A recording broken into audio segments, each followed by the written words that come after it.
Okay, so I'm gonna try and demonstrate it, but also just pointed out how I did this.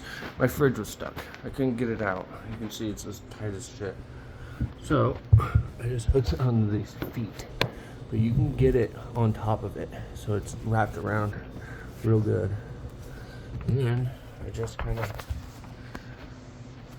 did this. Let's see if I can get it to show. Where are we at here? Oh yeah.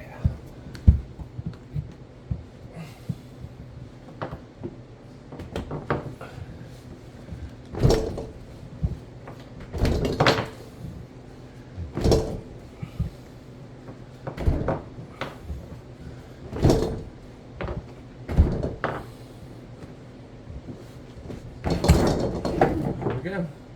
Heck yeah. Hope that helps someone. It was stuck.